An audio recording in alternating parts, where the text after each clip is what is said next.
Okay, let's unpack this. Thanks for bringing this fascinating stack of sources over. Happy to. It's quite the collection. Yeah, we're diving into a topic that's, well, it's puzzled people for ages, right? The mystery of these ancient megalithic structures you find all over the world. Absolutely. Enduring mysteries. We've gone through the material you sent, and it's got some incredible details on just how hard it must have been to build these things. The scale, the logistics. But it also presents this, truly wild theory about what these massive stones might actually be. It's definitely a deep dive that pushes boundaries. We're moving past standard archaeology and geology here Yeah? into territory that feels, well, almost like a fairy tale maybe, but presented through a specific lens in these sources. Exactly. Like, think about the pyramids at Giza. We're talking, what, 2.3 million blocks? Averaging 2.5 tons each. Right. Stacked with this almost impossible precision thousands of years ago. Or Machu Picchu, Pumapunku down in South America. Incredible stonework. Multi-ton stones fitting so tight you couldn't slip a credit card between them. It's mind-boggling. The scale is one thing, sure, but that precision, that's what really challenges the easy explanations, given what we assume about their tech. Totally. And that's the puzzle, right? How did ancient people, no cranes, no power tools, sometimes not even the wheel, how did they pull this off? It feels like trying to build a skyscraper with, I don't know, hammers and ropes. Yeah. And this is where some of the viewpoints in the material you share just take this huge leap. Right. They basically propose, well, maybe we're asking the wrong question. Or maybe we're missing something fundamental about the material itself. And that's the twist, buried in these sources you shared. What if the stones weren't the stones? Not like we think of rock anyway. So Yeah. our mission for this deep dive, let's unpack this specific unconventional theory from your sources, explore its weird connections to ancient myths. And look at the kind of evidence these particular viewpoints are highlighting. It's definitely a trip outside the standard textbook stuff. No question. Okay, let's really focus on the difficulty for a sec. The sources had great examples of just how intricate this stuff is. That 12-angled stone in Cusco, for instance. Oh yeah, legendary. One block fitting perfectly against 12 others. And it's not unique. You see entire walls in places like Cusco that are like these giant, multi-dimensional stone jigsaw puzzles. The geometry is just insane. And the fit, seamless. If you picture trying to quarry stone naturally, you get irregularities, right? Of course. So getting that level of conformity with just brute force and simple tools, it seems almost impossible. The analogy in the sources was spot on. Remember trying to cut wood in high school shop class? Oh yeah, never quite perfect. Always those wonky saw marks. Now imagine doing that with a multi-ton chunk of granite, needing it to fit perfectly against 12 other stones, all with different angles. It boggles the mind. So conventional theories, the sources mention these. Right, things like copper tools maybe, plus sophisticated ramps, levers, and just tons of manpower. Yeah. And look, that might explain moving heavy stuff.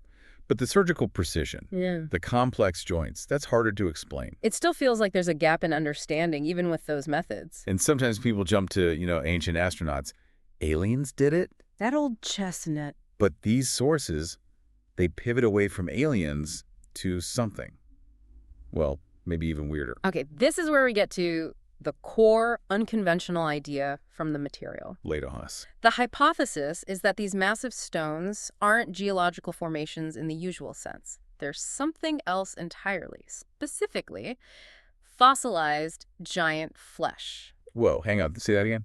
Fossilized giant flesh. So, not rocks, but ancient, huge beings that turned to stone. That's the proposition from these specific sources, yes. How does the source even begin to connect that idea to anything like history or myth? Well, that's one of the first things they do. They draw immediate parallels to myths from all over the world. Like what? Figures like Pangu in Chinese myth, who supposedly split heaven and earth with his own body. Or Ymir in Norse mythology. His flesh became the land, his bones the mountains, his blood the seas. Right, the creation myths. And Atlas from Greek myth, who was turned into a mountain range.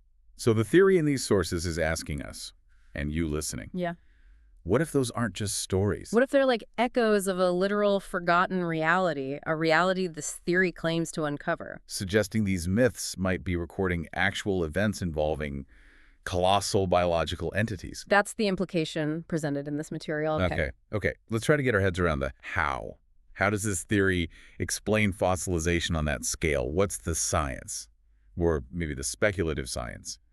the sources use? So the sources give a basic rundown of normal fossilization first. Right. Dino bones and stuff. Exactly. Usually something gets buried, fast mud, ash, something like that, low oxygen conditions. Mhm. Then, over ages, minerals seep in, replace the organic bits cell by cell, basically turning it to stone but keeping the shape. Got it. Standard process. But the sources point out something less common, right? Yeah, they highlight that it's not just hard parts like bone or shells that can fossilize. Oh. Under really specific, rare conditions, even soft tissue, skin, muscle, even things with no skeletons like jellyfish can fossilize. Seriously, soft tissue turns to stone.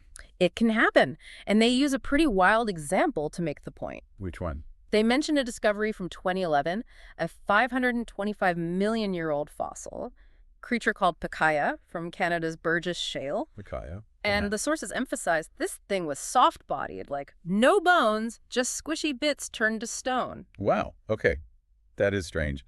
Fossilized squishy bits. It shows fossilization can be weirder than we usually think. Okay, now here's the big leap. Applying that idea, soft tissue fossilization, to these hypothetical giants. The theory basically says if creatures were big enough, their whole bodies, soft parts included, could undergo this rare fossilization. So a mountain range could be a giant's fossilized arm, Yeah. a cliff face, a rib cage. That's the idea being put forward. That sounds completely bonkers. I mean, let's be honest. Oh, absolutely. And the sources kind of lean into that a bit, too, with that relatable analogy they use. Which one? The backyard rock one? Yeah, that maybe look at a random rock in your garden and wonder if it's the pinky toe of your great-great-grand giant. Okay, that's pretty funny. It's framed as a fun way to maybe see the landscape differently, a perspective shift. It's definitely a unique way to look at geology. Yep. Now, the sources are clear. This is way out there on the fringe. Sounds like a sci-fi movie pitch. It does. But they do list some visual clues that proponents point to. Things in nature. Yes, geological features that, if you look at them through this very specific lens, might seem to fit the theory. Like Devil's Tower in Wyoming. Right. Geologists say volcanic plug, molten rock, cooled, eroded, standard geology. But these theorists, according to the sources, yeah. they see what? A giant petrified tree stump. Tree stump. Okay. What else? Or Uluru in Australia. Ayers Rock, that huge, smooth monolith. Yeah. Standard explanation is erosion, right? Sandstone wearing down. Millions of years of it. But the source playfully suggests if you kind of squint at it, maybe you see a giant's kneecap. You definitely have to squint. It's a totally different way of seeing shapes. It requires a paradigm shift in interpretation. And beyond the visual squinting, the sources loop back to the myths and history again. Emphasizing just how common giant stories are across totally different cultures. Yeah, the Nephilim in the Bible. Inca creator gods shaping the world from stone. Indigenous legends of huge beings roaming the land, it's everywhere. And there's that quirky anecdote in the sources, too, from New Zealand. The 1890s story, yeah. A farmer claimed he found a massive fossilized footprint. What did scientists say? Dismissed it. Natural formation. But the sources note that locals apparently kept believing it was proof of ancient giants. A historical echo of the idea. Makes you wonder about that deep human fascination with giants, doesn't it? It really does. Okay, but let's tackle one of the biggest puzzles these sources try to address. That impossible stone cutting. The precision. How does fossilized giant flesh explain that? Okay, this is where the theory gets really interesting. It introduces the idea of a soft stone phase. Soft stone. The proposal is the ancient builders weren't cutting super hard, fully formed rock. They were working with this fossilized giant material while it was still relatively soft. So before it completely hardened. Or maybe under certain conditions. Exactly. Maybe the mineralization wasn't complete or something kept it pliable. So they were shaping something more like firm clay. Or Play-Doh, but on a giant scale. That's the analogy the sources use, yeah. Like cutting through firm clay or tofu, Yeah. much easier than granite. Okay, I can see that. The idea is they shaped this soft, maybe organic-ish material using simpler tools.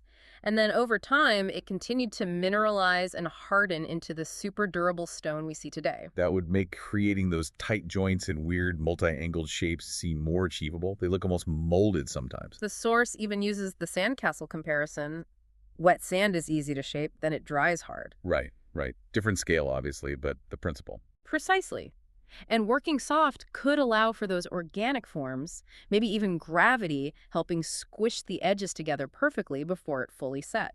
And the sources connect this to another unconventional building theory, which is interesting. Yeah, they bring up Joseph Davidovit's work from the 80s. The geopolymer concrete idea for the pyramids. Exactly. He proposed the blocks weren't quarried, but cast in molds, like an ancient concrete, Totally different theory, not giant flesh, but shares that core idea. of working with a material that was initially soft or liquid and then hardened, instead of carving solid rock from the get-go. It shows other people have questioned the standard assumptions about the material itself. Okay, and this theory also ties into another huge theme in global myths. The Great Flood. Yep. How does that fit in? Well, the sources connect this idea of widespread fossilization to those flood myths you find everywhere. Mesopotamia, the Bible, Native American stories, so many others. So the flood was the mechanism. The theory suggests a massive flood, or maybe a huge mudslide, was the catastrophe that buried these hypothetical giants. Creating the perfect burial conditions for fossilization. Exactly, like sealing them up, airtight, under tons of sediment. A kind of cosmic Tupperware, as the source cheekily puts it. Cosmic Tupperware. I like that. Very large Tupperware. Very. And then, as the waters receded, what's left is this transformed landscape.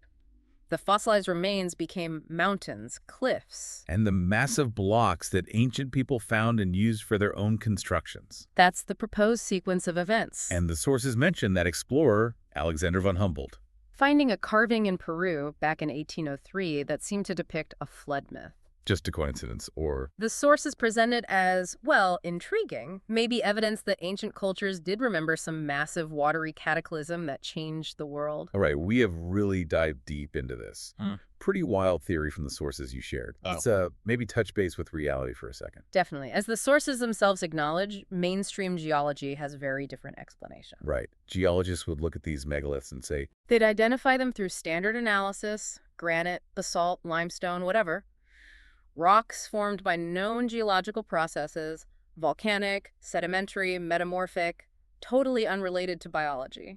so, scientifically speaking, this theory is way out there. Not the consensus, Not at all. but the sources emphasize the value in exploring it anyway. Not as literal fact, maybe, but as a thought experiment. Exactly. They frame it as fun to imagine, like seeing shapes in clouds. It sparks curiosity. And I think that's a good takeaway from looking at sources like these, even if they present fringe ideas. It reminds us the past still holds real mysteries. Things we don't fully understand. And sometimes, even the wildest ideas can lead to great conversations, make us question assumptions. Force us to look at the world a little differently. Keeps the wonder alive. The sources even have that final lighthearted image, right? Patting a boulder. And saying, nice to meet you, great-grandpa giant. A little reminder not to take everything too seriously or too rigidly. And that brings it back to you, listening. Why bother exploring ideas like this? Well, it sparks that questioning spirit, right? Curiosity about the world, about the stories we tell. And it trains us to see familiar things. Rocks, mountains with fresh eyes. Maybe even whimsical eyes sometimes. It expands what seems possible even just in our heads. Well, thanks for joining us on this deep dive into a truly out there theory about ancient structures based on the material you brought in. We hope it gave you something really interesting to chew on next time you see a giant stone or read an old myth. And here's a final thought for you to mull over. Given how stories of giants pop up everywhere, across so many disconnected cultures, does that just tell us something fundamental about human storytelling?